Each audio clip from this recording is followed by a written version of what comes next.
Hello everyone, welcome to 10.09 TOI series. My name is Yash. I work as part of switching technical marketing team. So today we are going to talk about and understand .1x supplicant support on AOS-CX switches. As regular agenda, I'm going to go through the overview and the details and the caveat, and we'll also see the how to configure this feature and what is the best configuration we can put it on the devices when we are deploying in branch or in campus, and what are the ways we can troubleshoot this feature, and also we'll have a hands-on demo of complete this feature. Right, let's start with the overview. As you guys know, .1x involves three entities. One is a supplicant. That means the supplicant is a software which runs the EAP, right? The EAP framework, it runs on those devices like PC, access point, or any clients which is capable of running the EAP, or also now we are introducing this access switch. You also know .1x has an authenticator functionality. That means the switch which is going to make this understand this EPOL packet and respond back to ask for the identity, and then send that access request to somewhere on the ClearPass or the AAA server as a radius request is called the .1x authenticator. This functionality is already exists from 10.04 on AOS access switches. AAA server is another identity you all know, that is ClearPass or free radius, any of those, right?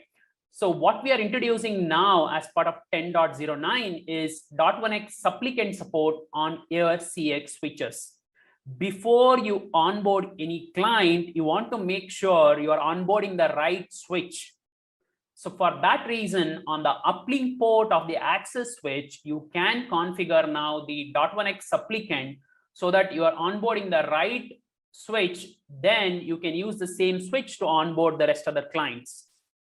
That is what the functionality is coming in as part of 10.09 release. So if you just look at the below diagram, you can see here there are clients. These are all, let us consider Dr. SK or Mr. Desktop or the Wi-Fi. They are all our clients and capable of EAP. In that cases, the AOS-CX switch, these ports works like a .1x authenticator. Before we onboard this .1x supplicant, whatever we are calling it as these clients, we want to make sure this access switch is onboarded securely. For that reason, you can see the port 1/1/48 is going to behave like .1x supplicant. You are going to configure the policy on this. Hence, you are going to call this as a .1x supplicant. The authenticator is here on the aggregation or core. So if you have more number of uplink ports, you can configure .1x supplicant on all of those ports. And respectively, .1x authenticator on the aggregation or core will authenticate the supplicant. You might be thinking on aggregation core, which platform is currently supported. 8360 as per today, as per 10.09, supports this .1x authenticator functionality. That means all port access feature is coming on the 8360. Let's move on to understand the details about this .1x supplicant. Give me 1 second. Start.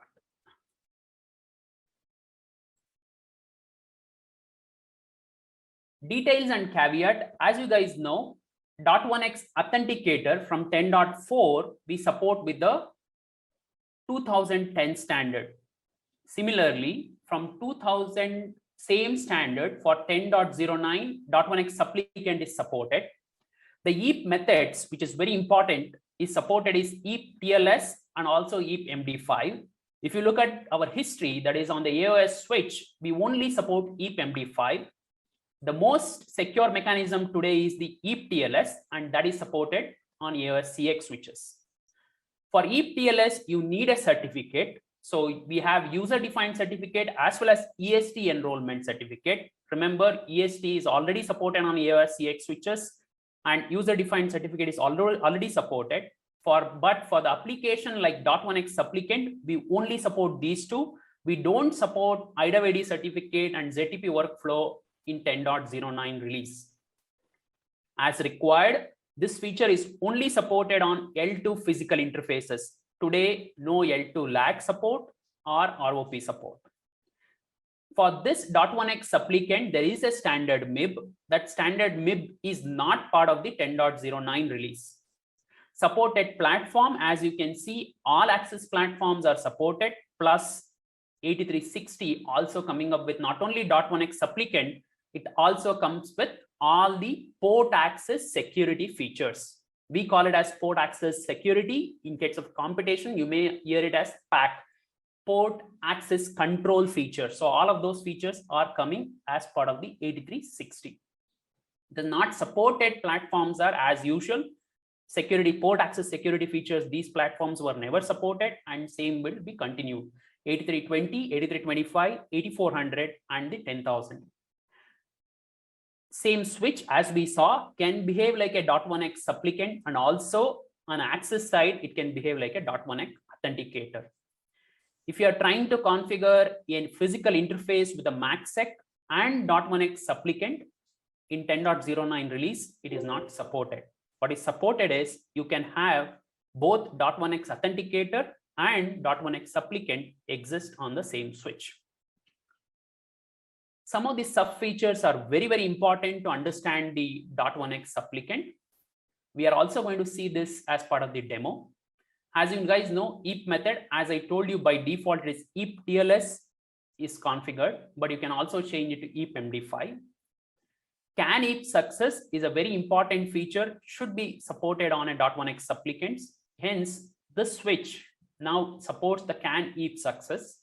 What is CAN EAP success? Is basically there is this client, that is this sub access switch, whenever it is authenticated and successfully onboarded on an authenticator, during the reauth period, because of some reason you lose a connectivity to the ClearPass or the Radius server, during that time also, without any TLS negotiation, for reauth client, it can give a CAN EAP success. That is the feature is supported on .1x supplicant. Please make a note. This feature, CAN EAP success, you have to enable on .1x authenticator as well as on .1x supplicant. Then only any disconnect on the Radius server between the .1x authenticator and the AAA server, the authenticator can send a CAN EAP success without any cipher exchange with the AAA server. There is another feature called EPOL force multicast. This is also a very important feature. When you have an authenticator, when you have a .1x authenticator far away, let us consider this is a switch you have. There is a feature on some of the competition boxes called EPOL bypass, right? So basically you want to do a tunnel of these E packets to a somewhere the authenticator is sitting far away. For that purpose, we also support EPOL force multicast. During that time, what happens is all the supplicant requests all the way from the EPOL start till the EAP success, whatever the supplicant sends, all of that will be sent as a multicast. Instead of only EPOL start will be a multicast, as you guys seen that one, which I'm going to show you in a minute. So next, all other negotiation happens with a unicast. But if you configure the force EPOL multicast, in that case, the supplicant will negotiate till the EAP success, all the frames will be sent as multicast. There is a fail mode and a start mode. This is also a very, very important feature on the supplicant. Basically, you have these clients which are connected backside of this access switch. As you see here, Dr. SK, Mr. Desktop, and Wi-Fi, these are all clients connected to this access switch. If you keep it as a fail mode, as default it is open, what happens is even though this access switch, that is .1x supplicant access switch fails, these clients can negotiate and get onto a network. That means the client's traffic will be forwarding state. If you keep it as fail mode closed, what happens is if access switch fails, the .1x supplicant fails, none of these clients will be given access. That is the feature as fail mode closed and fail mode open. There is another feature called start mode.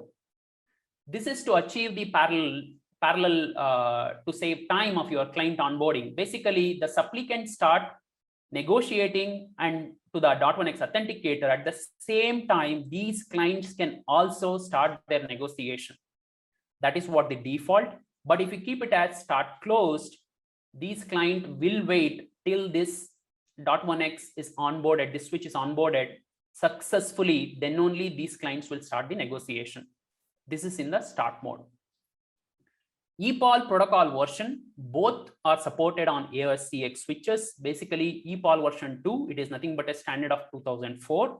And why you need that one in case if we have a .1x authenticator, which will only negotiate with the 2004 standard. During that time, you may have to force EPOL protocol version as 2. Default, it runs in 3. If even though the .1x authenticator sends a request in 2004, automatically .1x supplicant will understand and send the request back in the 2004. In case if the .1x authenticator is 2010 capable, then it is exactly same and all the negotiation will happen. Whatever I just said, the force multicast, you can watch the packet capture here. This is with EPOL force multicast. You can see all the EPOL start till the EAP success. You can see here, the destination will continue as the multicast address. Where in case of the without force multicast, only the EPOL, whatever you are seeing, the first EPOL start will be multicast, rest other will be continued as unicast. You can see here, you're not seeing the nearest destination address. Here is, you can watch this one, which I'm showing on my mouse over.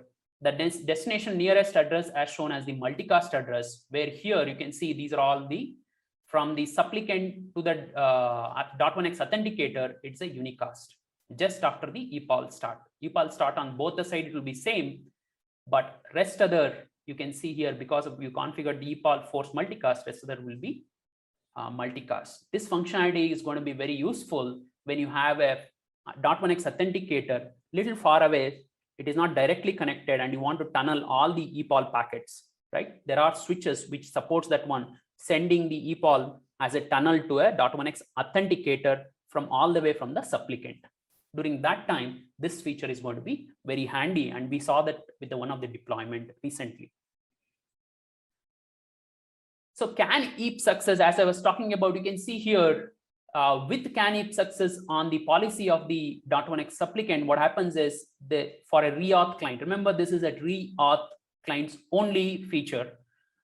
This feature is configured on .1x supplicant as well as on the .1x authenticator. There is a disconnect between the authenticator and the AAA server.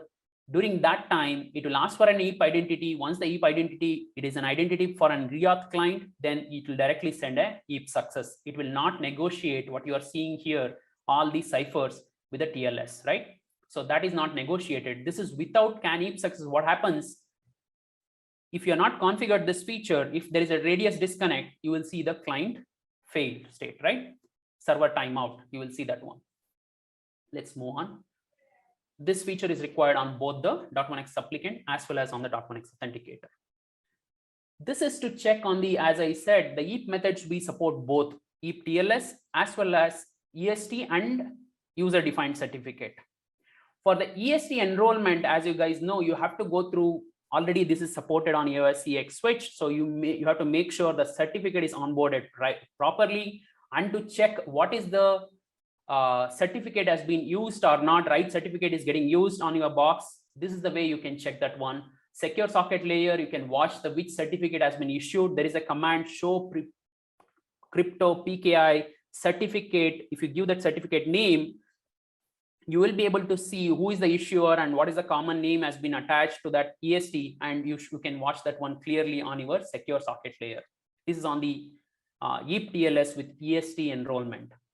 With a user-defined certificate, same command, you have to make sure, remember on the EST side, you will have more of exchange of ciphers, where in case of user-defined certificate, you will have 1 or 2 cipher exchange only, as you see on the screen. And here also you can watch that one with a show crypto PKI certificate. I'm using a certificate name called client, and if you see the issuer, you should be able to see the same issuer on your certificate what is configured on the device once the EAP TLS is negotiated, which we are going to see in a minute with a demo also. This is on the EAP MD5. As you know, if you have configured the AAA server with the EAP TLS first mechanism and the EAP MD5, whenever any exchange happens from the AAA server to the supplicant, it sends the EAP TLS. But because the supplicant is not capable, that means it is having MD5 only configured, so it will negotiate back the MD5 challenge. Hence, then the new challenge will be sent by the AAA server is the MD5 challenge, and once after that one, you will get the EAP success because supplicant now is configured with the EAP MD5 instead of a TLS. So this is another one which is very important difference between the AOS switch versus the AOS CX, right? So this is AOS switch. Instead of, I've just made it as like, there's a typo here. Give me 1 second.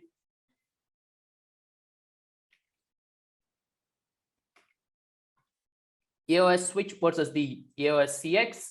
So basically, if you look at it, AOS switch, only 2004 standard is supported. On AOS CX, we support the .1x 2010 standard. MD5 authentication is only supported on the AOS switch side. CX supports MD5 as well as TLS support, both EAP TLS and the EAP MD5.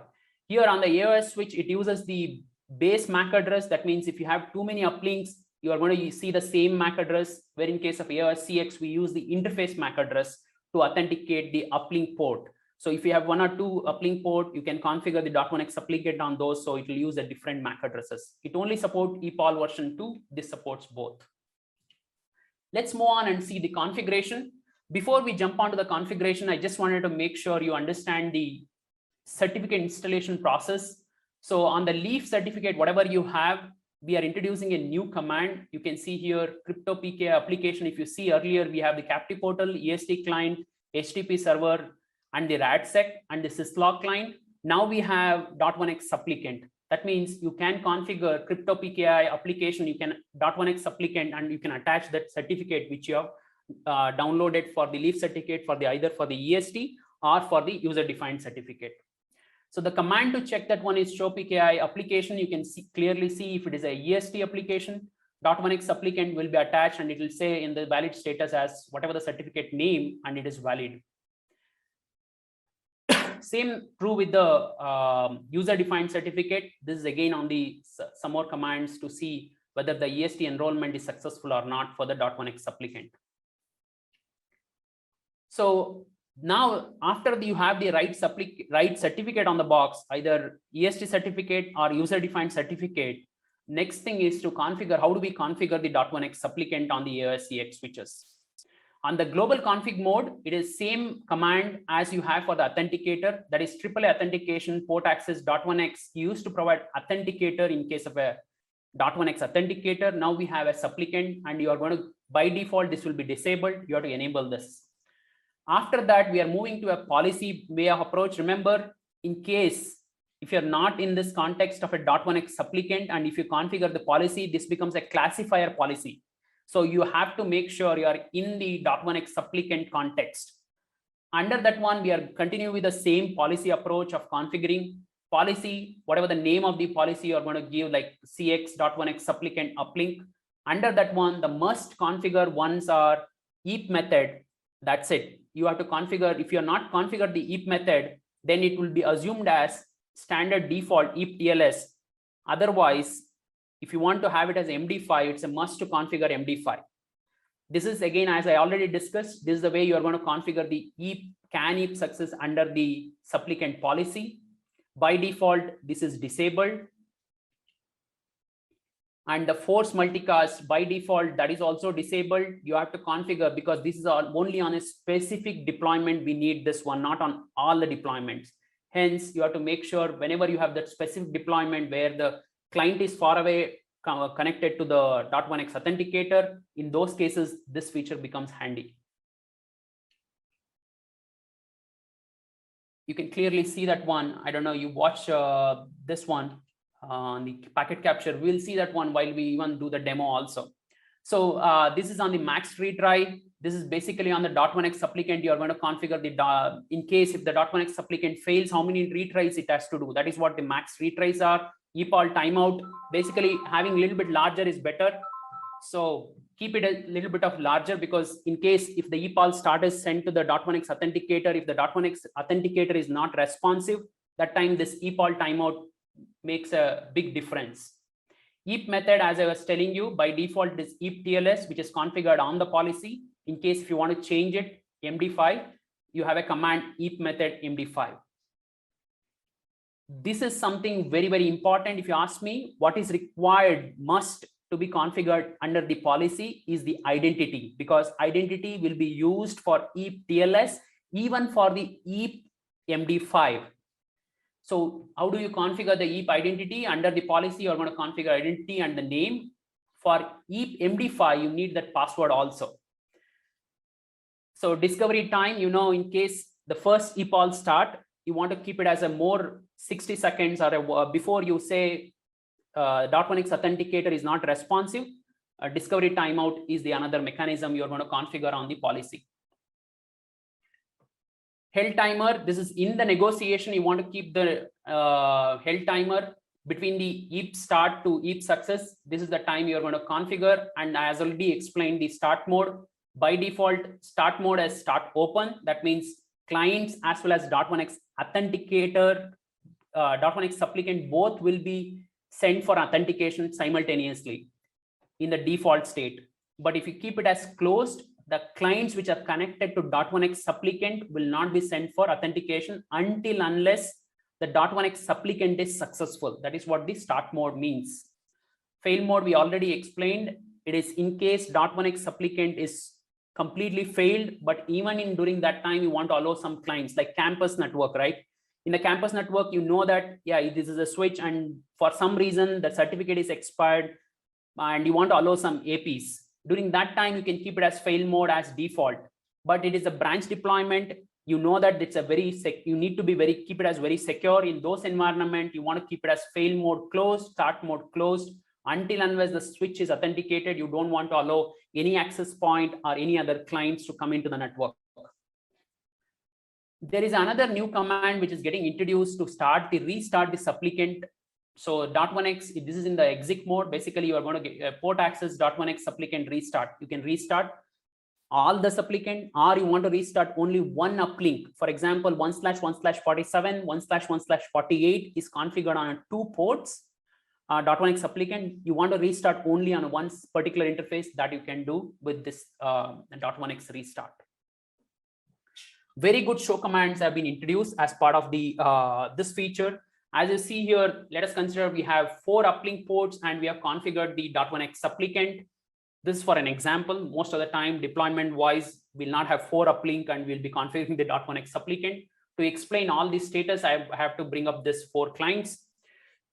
As you see here, there is a status called authenticated. That means it's completely, authentication is completely successful. You will see something status like initializing, authenticating, held, unauthenticated, log off. These are different states you will see in case of a PAE state.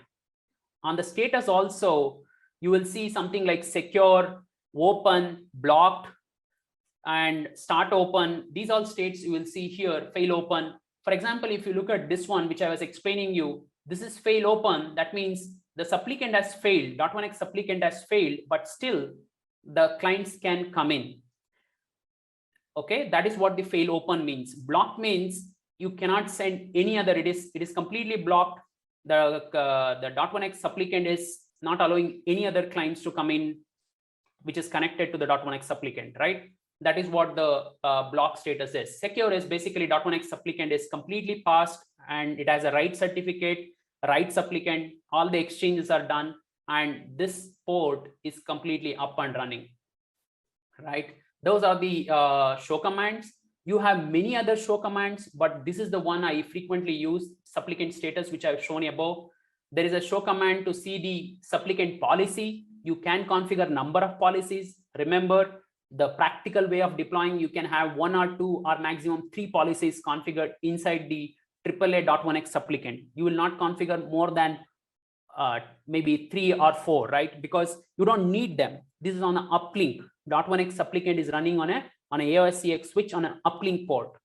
So that's where you have a supplicant policy, and you have another subcommand to see on the interface level.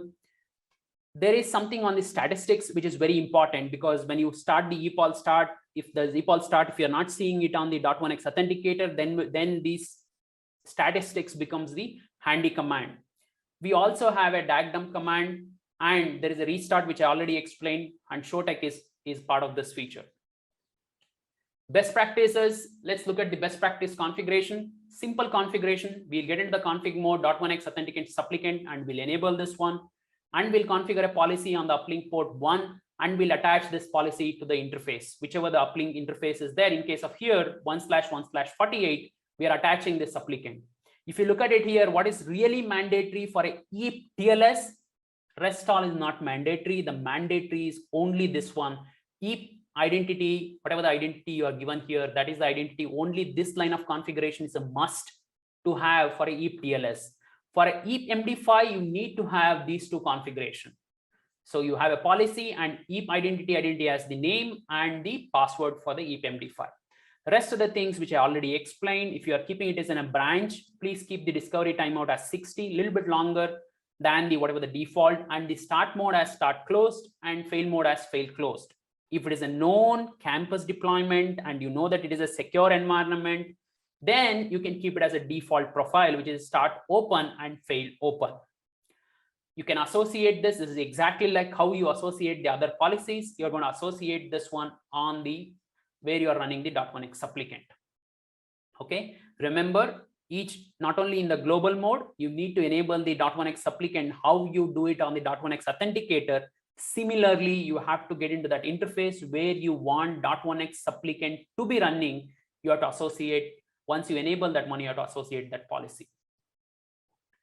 This show command we already saw. So this example also we have seen.